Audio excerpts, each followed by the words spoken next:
Hello everyone, hope you all are doing well. Okay, मेरी कल की वीडियो में पूर्णिमा जी ने कमेंट में लिखा है, सास जो है वो ससुर के घर और पैसों की मालकिन हो सकती है लेकिन बहू नहीं। हिपोक्रेसी देखिए दिया। पूर्णिमा जी, मैं आपको क्या बताऊं, मेरी जो पूरी ससुराल है ना, पूरी हिपोक्रेट है, या हिपोक्रेसी यानी दोगलापन। मेरे ससुराल में जो 3 मेंबर्स हैं ना, मेरे हस्बैंड, सास और ससुर, तीनों के तीनों महादोगला हैं। मेरा पति 2017 में जब मुंबई में था, मेरे घर में, मेरे बेडरूम में, मेरे बेड के ऊपर बैठ के फालतू में मेरी मम्मी को ब्लेम कर रहा है कि तुम्हारी माँ शादी के बाद हमारे बीच में इंटरफेयर करेगी, देख लेना। यानी ये उसका असम्पशन था, ये वो अज्यूम कर रहा है। ऐसा नहीं कि मेरी मम्मी करती है, कर रही है, ये देख के वो ऐसा बोल रहा है, ऐसा नहीं है। तो मैंने बोला नहीं करेगी, मेरी माँ की ये सब आदत है नहीं। तो बोल रहा था लिख के देता हूँ, देख लेना। Okay, cut to 2023।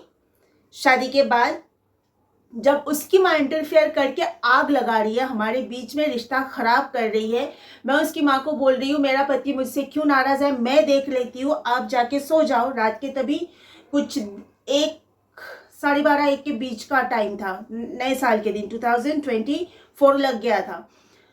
मैं बोली आप जाओ सो जाओ, आप क्यों पढ़ रहे हो बीच में हमारे, मैं देख लेती हूँ उसको क्या हुआ, क्यों मुझसे बात नहीं कर रहा, क्या नाराजगी है, मैं देख रही हूँ। मेरा हस्बैंड तब बोल रहा है वो मेरी माँ है, उसने मुझे पैदा किया है, उसके वजह से मैं तुम्हें मिला हूँ, उसका पूरा हक है इंटरफेयर करने का। कितना बड़ा हिपोक्रेट है, देख सकते हैं आप। मेरे मम्मी के टाइम पे ये बोल रहा था कि तुम्हारी मम्मी करेगी, यानी इंटरफेयर करना गलत है। ऑब्वियसली गलत है, मैं मानती हूँ। हस्बैंड वाइफ के बीच में थर्ड पर्सन कोई भी हो, इंटरफेरेंस पूरी तरह गलत है। चाहे वो मेरी माँ हो, मेरा बाप हो, या उसकी माँ हो, या उसका बाप हो, या दोनों तरफ का कोई भी हो, या अड़ोस पड़ोस का कोई हो, किसी का इंटरफेरेंस होना ही नहीं चाहिए हस्बैंड वाइफ के बीच में। लेकिन मेरी मम्मी के लिए जो गलत है, उसकी मम्मी के लिए वो सही कैसे हो सकता है? ये हो गया। मेरी सास का अभी देखिए हिपोक्रेसी।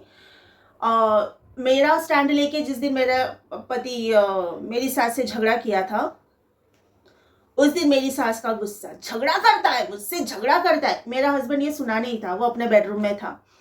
झगड़ा करता है, झगड़ा कर करके तो हर जगह पे अपना काम खराब किया। प्रोफेशनल फील्ड में भी तो झगड़ा कर करके ही अपना काम खराब किया। मैं डरती हूँ उससे, झगड़ा करता है। ओके, अब जब मेरी सास ने आग लगा के, चुगली करके, जैसे भी हो, मेरे पति को मुझसे अलग किया। अब मेरा पति मुझसे भड़का हुआ है, मैं रोई जा रही हूँ और बोल रही हूँ कि ऐसे गुस्सा कर रहा है, ऐसा झगड़ा कर रहा है मेरे साथ में, और मैं रो रही हूँ। तब मेरी सास ऐसा बोल रही है, मेरा बेटा कभी बिना वजह गुस्सा नहीं करता है। Oh my goodness. तो जिस दिन तुम्हारे साथ झगड़ा कर रहा था, उस दिन तुम क्यों बोल रही थी कि झगड़ा कर करके हर जगह पे काम खराब करता है, सिवाय झगड़े का कुछ करता नहीं है, मैं डरती हूँ उसके झगड़े से, ऊंची आवाज से। उस टाइम पे अगर वो गलत था, इस टाइम पे वो सही कैसे हो सकता है? अगर वो कभी गलत झगड़ा, गलत क्या क्या बोला था, बिना वजह मेरा बेटा कभी किसी पे नाराज नहीं होता, झगड़ा नहीं करता। अगर वो इस टाइम पे बिना वजह नहीं कर रहा है, तो फिर उस टाइम पे भी बिना वजह नहीं कर रहा था, वहां पे भी तुम्हारी गलती थी। अगर यहाँ पे मेरी गलती है तो। दोगली सास, ससुर का दोगलापन देखिए।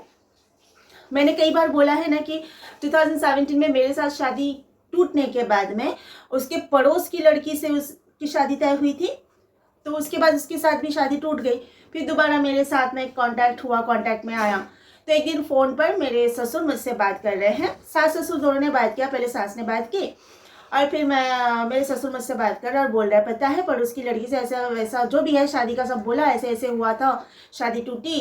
तो बेचारी ना बहुत गरीब थी, ध्यान दीजिए बात पर, बेचारी बहुत गरीब थी, और मेरा बेटा ना बहुत दयालु टाइप है ना, दयावान है। तो इसको तो तरस आया था उन लोगों की गरीबी पे, इसके लिए उसने शादी के लिए वो मान गया, वरना वो मान नहीं रहा था शादी के लिए। मेरा बेटा बहुत अच्छा है, बहुत दयालु है। अगर इतना दयालु है तो वो गरीब लड़की को तुम लोगों ने इंसल्ट कैसे किया?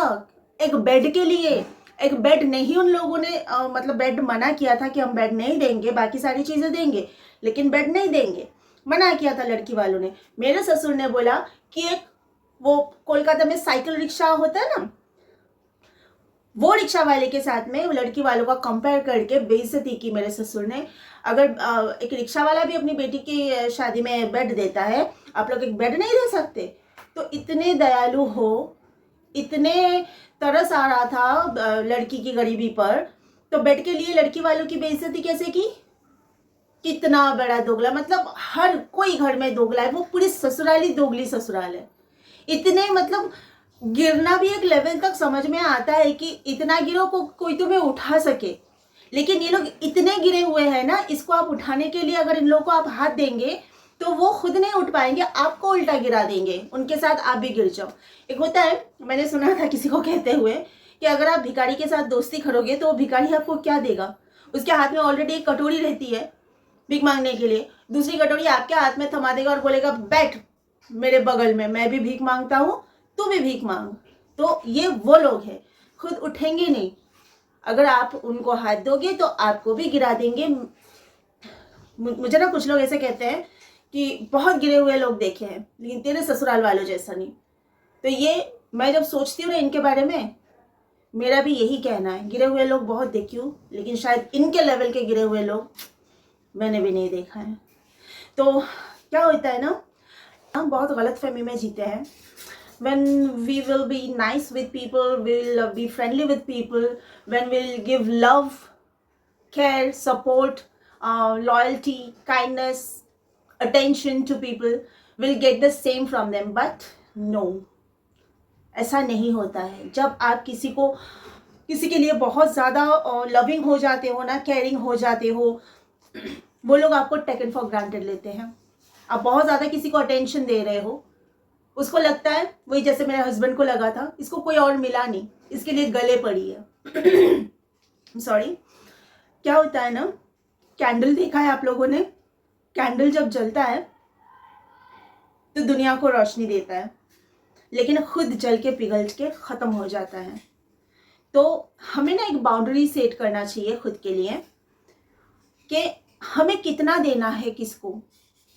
ईगो नहीं, ईगो बिल्कुल नहीं होना चाहिए। मैं हमेशा कहती ईगो तो किसी में भी नहीं होना चाहिए, लेकिन सेल्फ वर्थ ये हमारे समझ में आना चाहिए। मैंने मेरे लाइफ में हमेशा से बाउंड्री सेट करके मतलब चली थी शुरू से ही। मैं बचपन से बहुत ज़्यादा रिजर्व्ड हूँ, कम बोलती हूँ। काम की जगह पे स्कूल में थी, कम बोलती थी। कोई फ्रेंड्स वगैरह नहीं बनाया मैंने। जब तक मेरा एजुकेशन चला ना, बस पढ़ाई पढ़ाई पढ़ाई, कहीं पे भी ज़्यादा फ्रेंड्स नहीं। प्रोफेशनल फील्ड में एक दो जो फ्रेंड मेरा मतलब मेरी बनी है सहेली, उनकी शिकायत रहती है मुझसे कि कभी तू फ़ोन करके मैसेज करके पूछती नहीं है, हमें तुझे फ़ोन करना पड़ता है। तो मैंने हमेशा से इस तरह खुद को रखा है, मेरा खुद का बाउंड्री मैंने सेट करके रखा है। मुझे कितना करना है कितना नहीं, टोटली मैं इस चीज़ पर वर्क करती हूँ।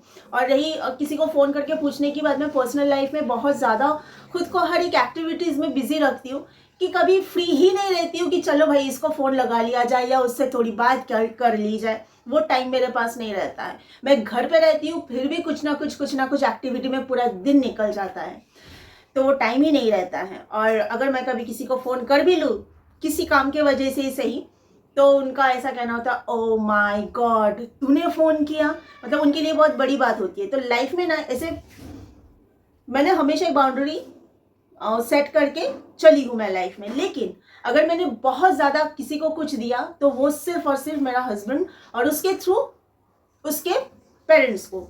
उसकी माँ को तो मैंने हमेशा सुना है रोते हुए कि सौतेली माँ का प्यार कभी मिला नहीं, तो रोती रहती है। ये मैंने हस्बैंड से सुना था शादी के पहले। शादी के बाद खुद अपने आंखों से देख लिया वही रोना, सौतेली माँ ने प्यार नहीं दिया। तो उस टाइम पे मैंने थोड़ा सा गले वले लगा के तसल्ली देना। फिर मेरे साथ जब मिसबिहेव करती थी तभी भी मैं चीज़ों को मैनेज करने के लिए सोचती कि चलो, झुकने की बात करती है ना मेरी सास, मैं तो खुद ही झुक जाती थी, उनको गले लगाती थी, खुद ही मना लेती थी। और बदले में मुझे इल्ज़ाम क्या दिया गया मेरी सास से, तुमको गले लगा के सिड्यूस करने की आदत है। इतनी नीचता के साथ कोई इस तरह की बात कर सकता है, मैंने दूर दूर तक सोचा नहीं था। इसके लिए गले लगाना किसी को, नो वे। यहाँ तक पहुँचने की औकात सामने वाले की होनी चाहिए, तब यहाँ तक पहुँचे कोई। अब कोई नहीं, अब किसी को गले लगाना, दिल तक पहुंचाना कभी नहीं। तो मैंने कभी शादी के पहले ये चीज़ एक्सपीरियंस नहीं करी थी कि जब आप किसी को अपना time, attention, kindness, love, care, loyalty दे रहे हो तो आपका खुद का जो रिस्पेक्ट है, आपका खुद की जो वैल्यू है वो कम हो रही है। वो मैंने कभी एक्सपीरियंस नहीं किया था शादी के पहले, क्योंकि मैं उतना किसी के साथ घुलती मिलती थी नहीं, कम बोलने वाली लड़की हूँ, दोस्त यार इतना बनाती नहीं हूँ, तो मुझे पता ही नहीं था। लेकिन शादी के बाद ये पता चला कि जितना मैं दे रही हूँ उतना खुद की मेरी इज्जत कम हो रही है। मैं उनको दे रही हूँ, रिटर्न में मुझे सिर्फ जिल्लत मिल रही है, सिर्फ बेइज्जती मिल रही है। तो क्यों दूँ? कोई ज़रूरत नहीं है। हम दुनिया में आए हैं दूसरों को खुश करने के लिए नहीं। आप पूरी दुनिया को खुश नहीं कर सकते, कोई नहीं कर सकता। ये सोचना ही एक बेवकूफ़ी वाली बात है। इम्पॉसिबल चीज़ है कि आप पूरी दुनिया को खुश करो। आप सिर्फ खुद को खुश करो। आप खुद को खुश करो, जो आपसे प्यार करेगा आपको खुश देख के वो खुश होगा। और जो आपको खुश देख के दुखी होता है वो आपसे प्यार नहीं करता है, वो आपका दुश्मन है। और दुश्मन को खुश क्यों करना? आप खुद को खुश रखें। कैंडल नहीं बनना है, खुद को जला के दुनिया को रोशन नहीं करना है। हम खुद रोशन हो पहले, है ना? ओके, आज के लिए इतना ही। फिर मिलती हूँ दूसरी वीडियो के साथ में। तब तक के लिए you all take care of yourself and bye bye.